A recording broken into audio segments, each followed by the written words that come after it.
할렐루야. 오늘 성경 말씀 역대하 6장 말씀 보겠습니다. 역대하 6장 말씀 보겠습니다. 그때 솔로몬이 이르되 여호와께서 캄캄한 데 계시겠다 말씀하셨사오나 내가 주를 위하여 거하실 성전을 건축하였사오니 주께서 영원히 계실 처소로소이다 하고 얼굴을 돌려 이스라엘 온 회중을 위하여 축복하니 그때 이스라엘의 온 회중이 서 있더라.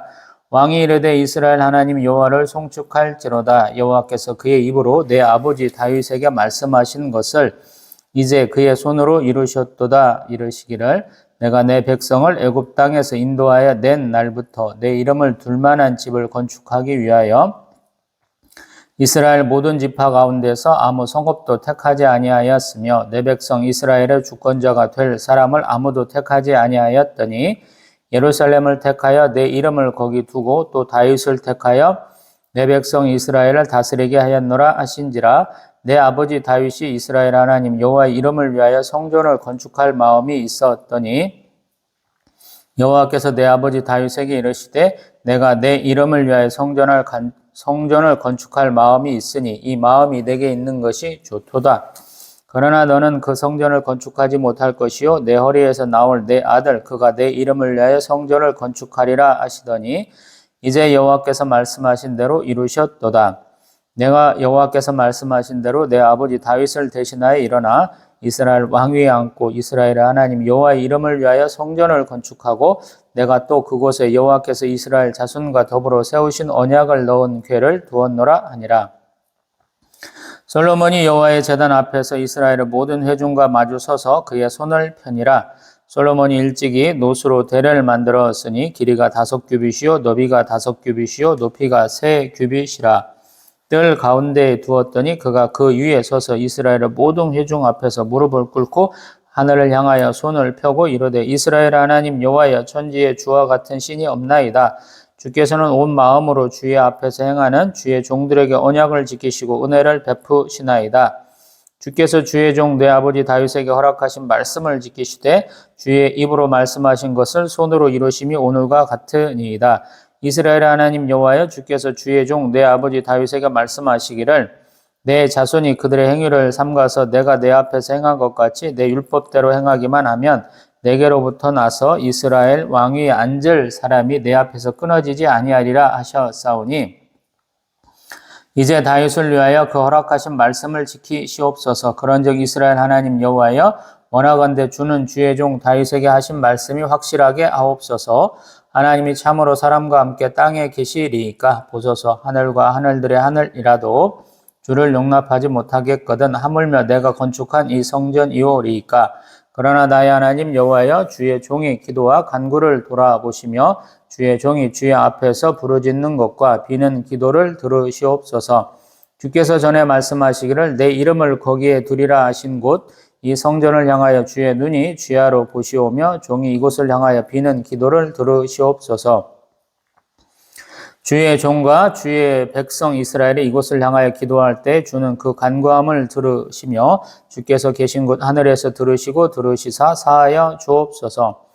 만일 어떤 사람이 그의 이웃에게 범죄함으로 맹세시킴을 받고 그가 와서 이 성전에 있는 주의 제단 앞에서 맹세하거든 주는 하늘에서 들으시고 행하시되 주의 종들을 심판하사 악한 자의 죄를 정하여 그의 행위대로 그의 머리에 돌리시고 공의로운 자를 의롭다 하사 그 의로운 대로 갚으시옵소서. 만일 주의 백성 이스라엘이 주께 범죄하여 적국 앞에 패하게 되므로 주의 이름을 인정하고 주께로 돌아와서 이 성전에서 주께 빌며 간구하거든 주는 하늘에서 들으시고 주의 백성 이스라엘의 죄를 사하시고 그들의 조상들에게 주신 땅으로 돌아오게 하옵소서. 만일 그들이 주께 범죄함으로 말미암아 하늘이 닫히고 비가 내리지 않는 주의 벌을 받을 때에 이곳을 향하여 빌며 주의 이름을 인정하고 그들의 죄에서 떠나가든 주께서는 하늘에서 들으사 주의 종들과 주의 백성 이스라엘의 죄를 사하시고 그 마땅히 행할 선한 길을 가르쳐 주시오며 주의 백성에게 기업으로 주신 주의 땅에 비를 내리시옵소서. 만일 이 땅에 기근이나 전염병이 있거나 곡식이 시들거나 깐부이가 나거나 메뚜기나 황충이 나거나 적국이 와서 성읍들을 에워싸거나 무슨 재앙이나 무슨 질병이 있거나를 막론하고 한 사람이나 혹 주의 온 백성 이스라엘이 다 각각 자기의 마음의 재앙과 고통을 깨닫고 이 성전을 향하여 손을 펴고 무슨 기도나 무슨 간구를 하거든 주는 계신 곳 하늘에서 들으시며 사유하시되 각 사람의 마음을 아시오니 그의 모든 행위대로 갚으시옵소서. 주만 홀로 사람의 마음을 아심이니이다. 그리하시면 그들이 주께서 우리 조상들에게 주신 땅에서 사는 동안에 항상 주를 경외하며 주의 길로 걸어가리이다.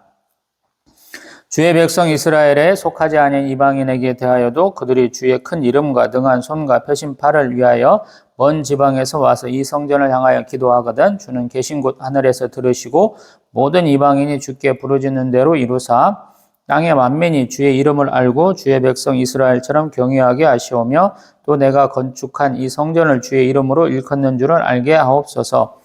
주의 백성이 그 적국과 더불어 싸우고자 하여 주께서 보내신 길로 나갈 때에 그들이 주께서 택하신 이 성과 내가 주의 이름을 위하여 건축한 성전이 있는 쪽을 향하여 주께 기도하거든 주는 하늘에서 그들의 기도와 간구를 들으시고 그들의 일을 돌보시옵소서.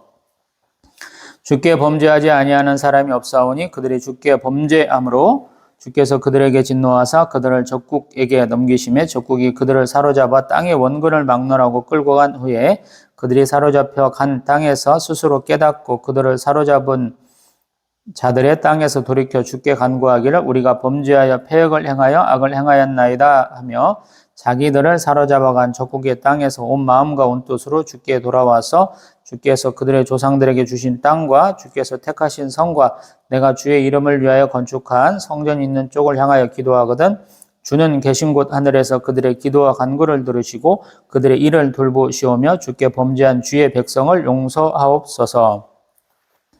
나의 하나님이여 이제 이곳에서 하는 기도에 눈을 드시고 귀를 기울이소서. 여호와 하나님이여 일어나 들어가사 주의 능력의 계와 함께 주의 평안한 처소에 계시옵소서. 여호와 하나님이여 원하옵건대 주의 제사장들에게 구원을 있게 하시고 주의 성도들에게 은혜를 기뻐하게 하옵소서. 여호와 하나님이여 주의 기름 부음 받은 자에게서 얼굴을 돌리지 마시옵고 주의 종 다윗에게 베푸신 은총을 기억하옵소서 하였더라. 아멘. 할렐루야. 아멘. 우리 지난 시간에 보았던 역대하 5장에서는 여호와의 언약궤를 성전으로 모셔드렸죠. 그런 과정에서 원래는 기브온 산당에 있었는데 어떻게 다윗성 시온에서부터 메어 올렸느냐 이런 부분도 좀 다뤄봤고요. 또 그 언약궤 안에 왜 돌판밖에 없느냐라는 문제, 또 여호와의 영광이 성전에 가득했다라는 부분까지 보았었죠. 그러고 나서 솔로몬이 와서 지금 하나님 앞에 감사하고 백성들에게 성전 어떻게 지어졌는지 얘기하는 그런 부분들을 지금 6장에서 보고 있죠. 지금 1절에서부터 지금 11장 정도까지는 하나님이 우리 다윗 왕과 솔로몬에게 하신 말씀, 성전을 건축하게 된 계기에 대해서, 연유에 대해서 쭉 말하고 있어요. 거기서 보면 중요한 것은 뭐냐면 1절 여호와께서 캄캄한 데 계시겠다라고 했다는 거예요. 하나님은 자기를 위해서 뭐 성전을 지어라, 뭔가 이쁘게 단장해라 이런 말씀 안 하셨다라는 거예요. 이게 핵심이에요. 한국교회가 여러 가지 건물들 많이 짓죠. 우리 세상 사람들은 이렇게 욕한다고 그래요. 뭐 해라, 돈 내라, 집 짓자. 60년대, 70년대 교회 부흥하면서 이렇게 많이 했죠. 전주교회와 비교해서는 전주교회는 거의 95% 돈이 모여야 우리 성당 짓기 시작하고 우리는 5%쯤 모이면 건축하기 시작한다 이러잖아요. 우리가 더 믿음이 좋은지도 모르죠. 어떤 면에서 보면 그렇게 준비가 안 된 상황에서도 다 예배당 잘 지으셨고요. 또 반대로 야산에 가면 저쪽에 조금 멀리 떨어진데 가보면 성전 다 지어진 것 같은데 아마 유치권 행사돼가지고 텅텅 빈 데도 제가 가본 것 같아요. 어디다가 개척할까 지역을 조금 아산 인근 온양 인천으로 온양 근처로 좀 몇 군데 다녀봤는데 그런 것도 있더라고요. 근데 우리 2절에 보면 내가 주를 위하여 거하실 성전을 건축하였사오니 주께서 영원히 계실 처소로소이다 라는 거예요. 자기도 하고 싶은 마음이 있었다라고 얘기하는 거야. 원래는 다윗 왕이 하려고 그랬는데 하나님이 안 된다 그랬는데 자기도 그럴 마음이 있어서 이렇게 건축했습니다 라고 얘기를 하는 것이죠. 그리고 지금 우리 12절부터는 또 여호와의 제단 앞에 단상을 이렇게 세우고 거기 나가서 무릎 꿇고 하나님께 기도하는 내용 13절. 소위 말해서 축사를 하고 하나님께 감사 기도하는 장면이 지금 12절부터 이어지는 거거든요. 네, 제가 항상 얘기하는 기도의 가장 기본적인 자세가 뭡니까? 보면은 하늘을 향해서 손을 펴는 거예요. 대개 서서. 근데 여기는 겸손하게 모든 회중 앞에서 무릎 꿇고 하늘을 향하여 손을 편다라고 그러죠. 우리는 손을 들어 그럼 맨날 이렇게 많이 하시잖아요. 제가 생각할 때는 양손을 다 드는 거예요. 기도할 때. 뭐 어찌 보면 제가 축도하는 자세이기도 한데 뭐 누구는 뭐 이렇게도 하죠. 잘 모르겠어요. 요렇게 하는 것이 기본인지 요렇게 하는 것이 묘인지 모르겠는데 아무튼 하늘을 향해서 손을 피는 거예요. 그리고 기도하는 내용들 싹 보면 하나님께 감사하는 내용이 있고요. 또 22절부터는 하나님께 이것 좀 해주세요 라고 우리 간구하는 내용들이 있습니다. 총 7가지 정도인데 첫 번째는 22절 하나님이 맹세하면 그걸 지키게 하라라는 내용이고요. 또 24절 적국한테 패했을 때는 그들이 다시 돌아오게 해달라라는 거. 이 내용은 뒤에도 또 한 번 더 있어요. 그 다음에 우리 25절부터 보면 기근이 있을 때 하나님 앞에 기도하면 비 좀 내려주세요. 또 28절 보면 또 여러 가지 일들 기근, 전염병, 또 곡식이 시든다. 소위 말해서 식물들도 병들죠. 그런 것들. 그 다음에 깐부기, 메뚜기, 황충, 적국에 의해서 에워싸거나 재앙, 질병이 있느냐를 막론하고 하나님 앞에 회개 자복하면 들어주옵소서라는 내용이 있고요. 또 32절 이방인들도 하나님을 향해서 기도하면 하나님 응답하여 주시라라는 내용이 있고요. 또 34절 적국과 싸우자고 할 때 하나님께 기도하면 승리하게 해주세요라는 거. 또 이제 36절 이하로는 포로로 잡혀갔어요. 근데 거기서 하나님 앞에 기도하면 하나님이 그들을 용서하셔서 돌아오게 하옵소서 하는 내용이에요. 아까 24절과도 좀 관계된 내용이죠. 아무래도 왕은 어떤 일을 해야 되냐면 사울왕도 세울 때도 보면 백성 앞에서 나가서 싸우는 거예요. 제가 구약에서 구원은 전쟁에서 승리다. 맨날 이 말씀 드려보죠.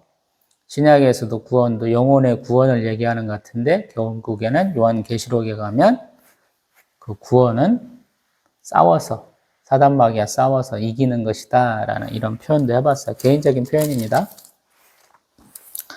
쭉 이런 것들을 다 하고 지금 41절 이하로 또 40절 이하로 보면 하나님이 어디가 함께 해주시라고 하냐면 주의 능력의 궤 언약궤와 함께 해주십소 함께 하여 주옵소서라는 기도를 이렇게 드리죠. 그 다음에 이런 것들이 제대로 또 응답받는 것이 7장으로 넘어가면 이렇게 됩니다. 굉장히 지금 축약해서 짧은 시간에 봤네. 성경 읽는 시간은 굉장히 길고 축약해서 설명은 짧고 좀 잘못된 방식이긴 한데 한번 볼 필요가 있어요. 하나님 앞에 우리가 기도할 때는 무엇을 가지고 기도합니까? 제가 항상 논리적으로도 기도해야 된다는 말씀 자주 드리죠. 우리 웬스터민스터 신앙 고백 중에서 실로는 스코틀랜드에서 오던 장로교 목사님이 기도하신 내용이다라는 표현도 제가 몇 차례 해보잖아요. 지금 솔로몬 왕도 감성에 의지해서 내게 베푼 은혜만 갖고 얘기하는 게 아니죠. 이렇게 성전을 건축하게 된 연유에 대해서 쭉 얘기하고요. 하나님이 어떤 분이신가 얘기하고 또 그 능력의 하나님, 우리를 이렇게 백성 삼아주신 하나님에 대해서 우리가 이러이러한 소망이 있습니다. 라고 지금 하나님 앞에 기도하는 장면이잖아요. 이게 어떤 보면은 다윗의 시편 가운데도 굉장히 많이 나오는 그런 유형이에요. 우리가 기도를 잘할 수 있는 방법, 기도의 내용을 어떻게 해야 될까라고 말하시는 분들이 많아서 제가 이런 얘기들을 굉장히 많이 하죠. 어떤 분은 굉장히 기도의 달인인 것 같아요. 유창해요. 목소리 톤이나 열정이나 뭐 발음의 속도라든가 내용이라든가 거의 막 들을 때 저분 진짜 기도 잘하신다라는 게 느껴지는 분이 있고 어떤 분은 그냥 기도가 턱턱 막혀요. 한마디를 못 나가고 아버지 이런 분들이 있어요. 장로가 돼도 그렇고 권사가 돼도 그러시더라고요. 그래서 제가 드리는 말씀, 기도를 하기 전에 조금 생각해봐라. 기도의 내용에 대해서. 그리고 하나님이 어떤 분이신가를 좀 평상시에 좀 묵상 좀 해놔라. 이런 얘기를 드리고 싶어요. 하나님은 우리의 삶에 이렇게 멀리서 지켜만 보시는 분이 아니시고 직접적으로 이렇게 우리 삶과 동참하시는 분이거든요. 초월과 내재의 하나님이세요. 그래서 하나님이 어떤 분이시다라고 나에게 어떤 존재시라고 얘기하는 게 먼저예요, 사실은. 그리고 말을 꺼낼 때 내 주장만 할 것이 아니고 상대방의 얘기를 먼저 내가 이렇게 알아들었는데 맞아요? 라고 확인할 수도 있잖아요. 그래서 가만히 보면 하나님이 하신 일, 하나님이 하신 말씀을 가지고 시작을 하는 거예요.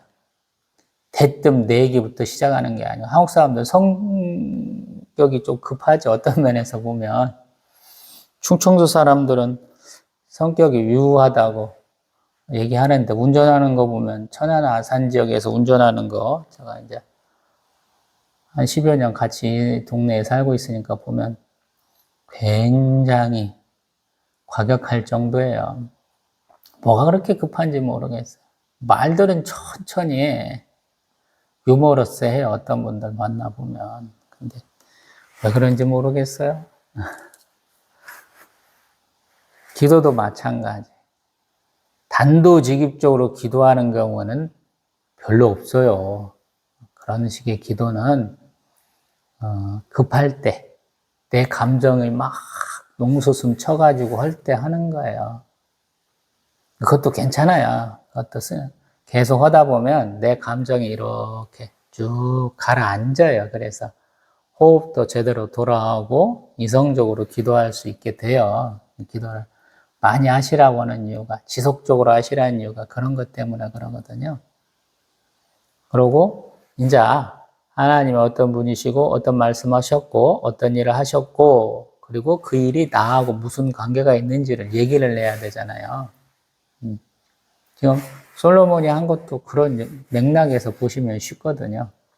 그리고 하나님 앞에 내가 필요한 것들,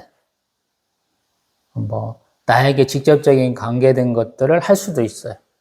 의식주에 관계된 것도 할 수도 있고요. 무엇을 먹을까, 무엇을 마실까, 무엇을 입을까. 산상수훈대도 가운데 나오는 얘기들을 할 수 있어요.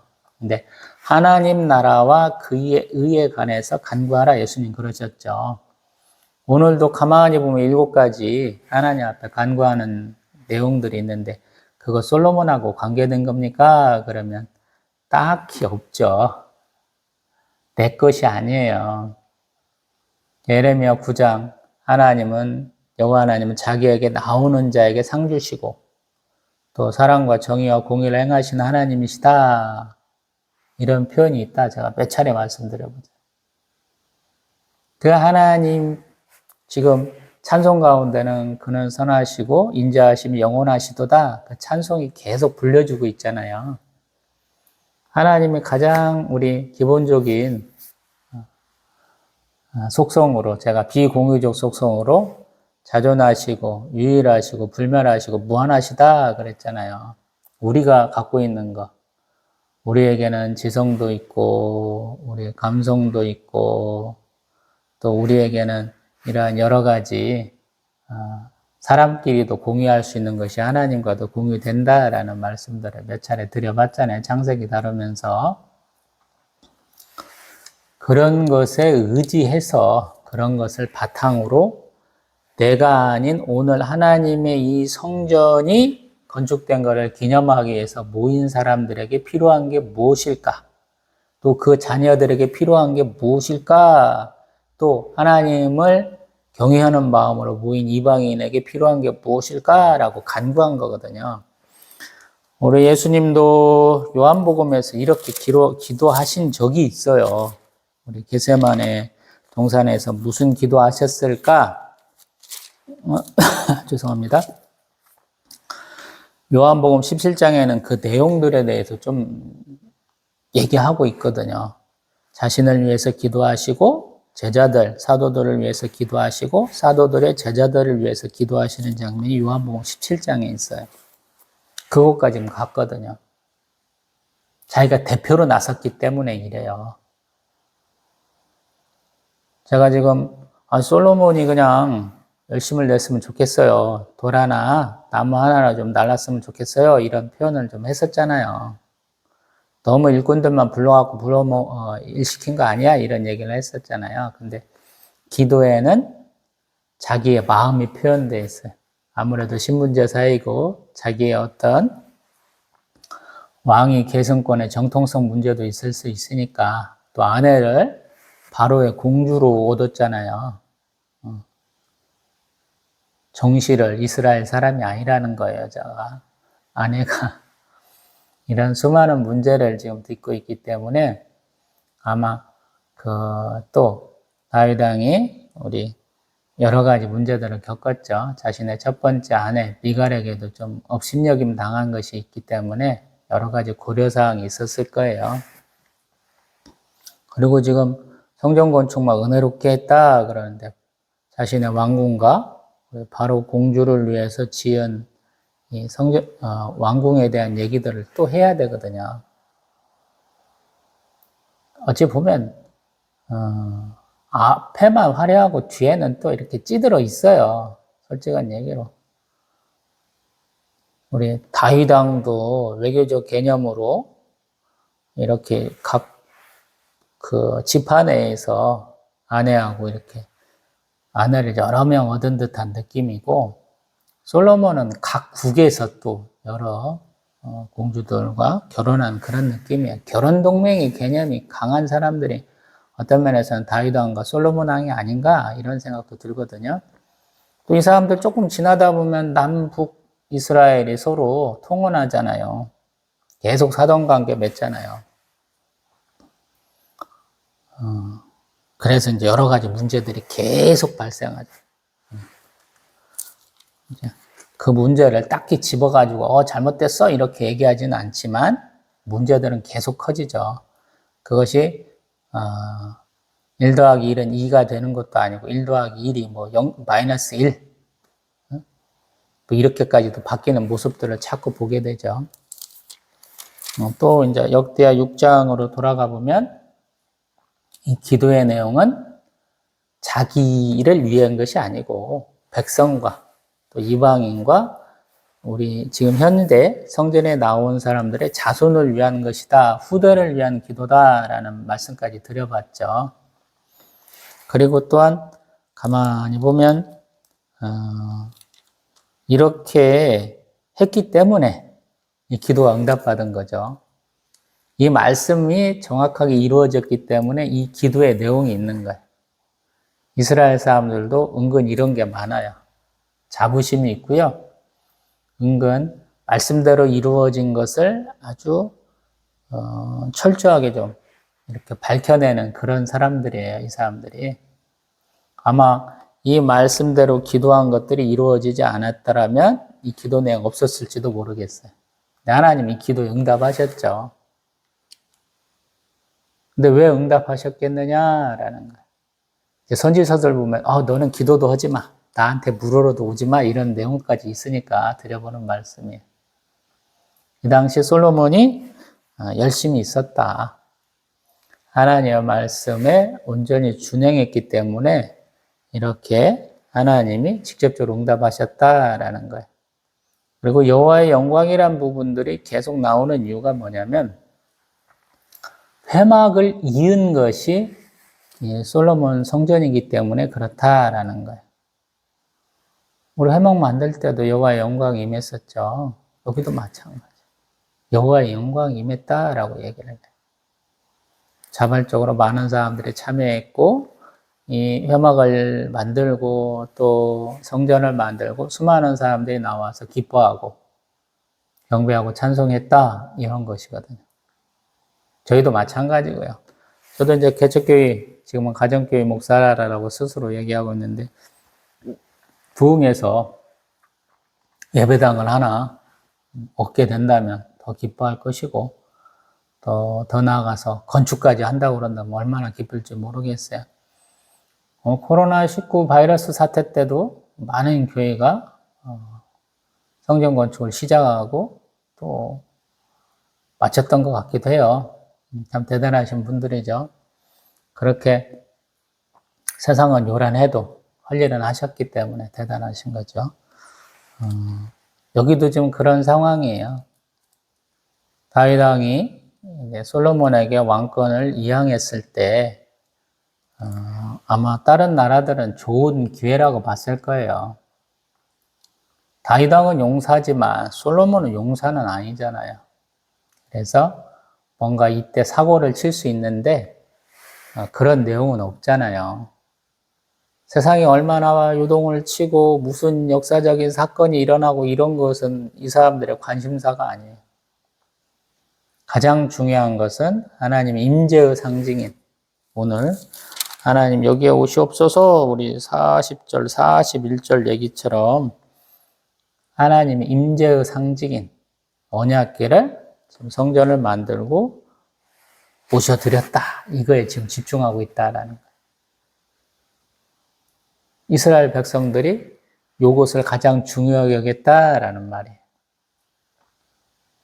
우리가 과연 그럴 수 있겠느냐라는 거예요. 제가 본격적인 신앙생활 할 때 이제 그때도 길거리에서 꽃 팔던 시절이거든요. 개척하고 노방전도해서 교회 출석한 두 번째 사람이었던 거 그래요. 제가 교회 앞을 그냥 맥없이 장사하러 가면서 한 번씩 지나다녔던 것 같아요. 그때는 왜 그랬는지 모르겠지만 내 마음에 이렇게 교회는 참 친근해야 되고 감사하고 기뻐하는 자리, 기뻐하는 곳이 돼야 돼요. 교회 오면 평안해야 돼요. 그래서 그런 교회들을 하나님이 내게 허락하실 때 집 주변이면 더 좋고 내가 또 열심을 내서 교회 주변으로 옛날 분들은 많이 가셨잖아요. 새벽 예배 드리려고. 심지어 인천에서 사역할 때를 보면 교회 부속 건물 안에 이렇게 새들어 계신 분도 많이 있었어요. 어떻게 그렇게 하셨는지 모르겠지만 굉장히 좋은 겁니다. 내 발로 가서 자유롭게 예배할 수 있는 곳, 그게 교회잖아요. 요즘 같으면 강제적으로 차량 운행 안 하시기도 한다라는 얘기도 들어본 것 같은데 되도록이면 가까운 곳에 가셔서 새벽 예배들 드리십시오. 저도 그러기 위해서 어쩔 수 없이 걸어서 저는 1000보 이내예요. 1000보쯤 걸으면 집에서 교회까지 오거든요. 가까운 곳으로 이사했었어요. 자, 그래서 조금 힘들어졌죠. 자, 한 곳에 10년을 있었으니 예배당도 한번 옮겨보고 싶고 그런데 집과 교회를 같이 옮겨야 되니까 이게 쉽지 않더라고요. 그래서 더 좋은 것 같아요. 왕궁과 성전을 한 곳에 둔 이유가 그래서 더 좋은 것 같아요. 멀리 떨어져 있었잖아요. 기브온산당이라는 곳으로. 근데 같이 있다 보니까 이제 더 친근하게, 더 가깝게 하나님 앞에 나아갈 수 있었다라는 생각이 듭니다. 저희들도 그러기를 소망합니다. 제 동영상 보시는 분들도 자기의 영성이나 자기의 어떤 감동 따라서, 성령의 감동 따라서 정할 수도 있지만 새벽 예배 정도라면 가까운 교회를 자주 가시기를 소망합니다. 아멘. 또 뵙겠습니다.